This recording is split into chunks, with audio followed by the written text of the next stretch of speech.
Hey folks, it's me, Chris Noble. If you are watching this, you are watching my digital story, and it's all about culture.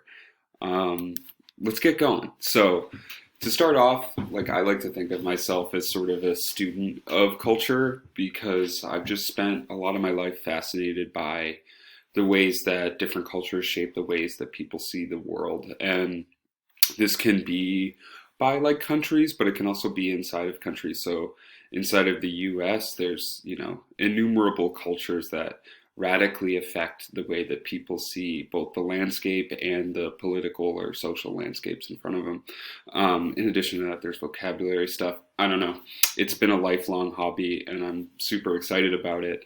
But here's the thing, it also applies to becoming a teacher, right? So in my mind, teaching and culture are interwoven, right?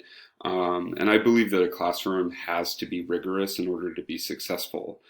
And as a result of that, I think there's this relationship between level of instruction, level of language, and the academic outcomes of classroom programs, right? So if you see culture as this non-hierarchical entry point into an academic study, in as opposed to something that's ancillary, it becomes really important, right? So people are always talking about classroom culture and establishing classroom culture at the beginning of the year. And I think that's super important. But I think a lot of the time it can become a misstep where establishing classroom culture becomes something that's done at the beginning of the year, and then you go back into direct instruction and class proceeds. And I don't see it that way. I see it as an opportunity to really establish a culture throughout time with the way that you distribute curriculum, right? And so when you do it this way, learning becomes accessible to all students in an environment with multiple modes of participation, and voices are all given equal time on the floor. So in this digital story, I've compiled an array of artifacts that I think represent the classroom culture I've endeavored to create. So never mind the dialectical materialism background, I thought that was funny. So sound pedagogical strategies that aren't based off of direct instruction offer a really convenient medium for establishing culture. Like I just said, I think working into my teaching repertoire, a couple strategies that I use in each unit builds a culture where students both know what's going to happen, but also it establishes a baseline for what participation is, or how it's going to go. Students know, okay, we're starting a unit on the progressive era, so we're going to have a group project. We're going to have some form of, structured academic controversy, one lab style activity, right? So in the following slides, I'm going to show you artifacts from a hook activity that modified modes of participation in a way I thought was clever, a structured academic controversy that I used in the class, and a group project that I thought was particularly dynamic. So let's get to it. Now, first, we have the Pendleton Civil Service hook, which, if you think about literature making it defensible, right? So effective teachers place an emphasis on communication and comprehension. They plan ways to help ELLs enter the instructional conversation in the classroom.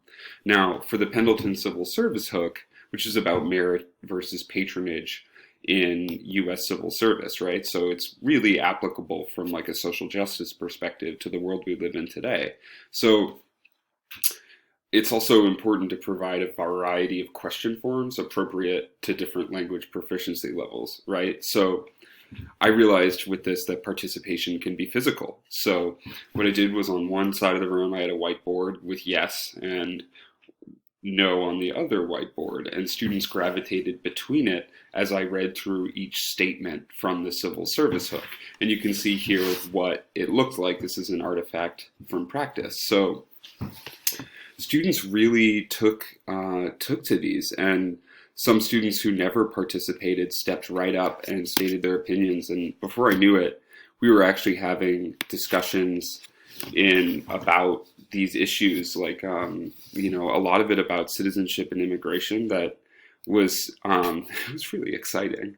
So, but moving on in the interest of time, I did a structured academic controversy on prohibition that was really fun.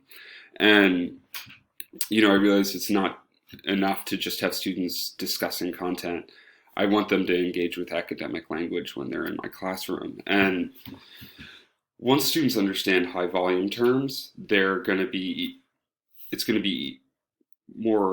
be easier for them to access the content, right? So you have to really scaffold participation when you are trying to have like academic discussion in the classroom and have students use vocabulary, right? And if you use discussion as a low stakes entry point that becomes a part of the classroom culture, all of a sudden you have students using academic language regularly because it just is something that you see other students doing, and it's much easier. So here's an example of how I scaffolded academic language. You see expressing opinion. These are language stems that are actually from like an ELA curriculum, but I mean, we have to be encouraging discussion in social studies curriculum. It's super important.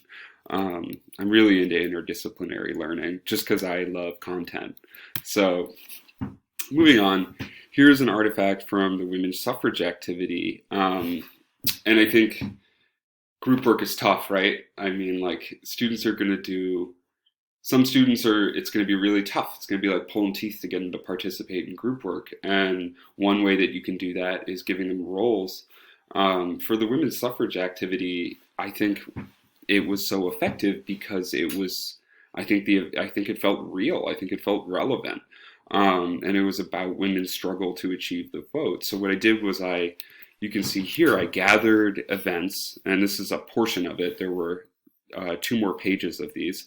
I wrote up these descriptions and put a number line underneath them. I had the students rate on the number line whether it helped or hurt women's suffrage. I had them organize it by time and according to these signs here. And there was a moment where I looked around the classroom and no joke, they're reading these cards to each other and assigning values to them. And I just thought like, wow, this is working. It was the first time I really thought, oh, this works in a classroom among a sea of failures, right? And it was just so exciting. And this is one of my favorite artifacts of practice from this year. So, and here we go, right? All of a sudden, you know, it ends with a whimper. Our turn to digital programming. Where'd my culture go? So a really common issue a lot of educators are having is that it negatively impacts those who are already academically struggling, while those who come from houses where there's, you know, stable utility access, technological access, and like have those skills already inside of, you know, their academic repertoire to sit down and get the work done, they're going to be fine. The kids who struggle, it's going to be tough. And another one of these problems that comes is that it erases classroom culture.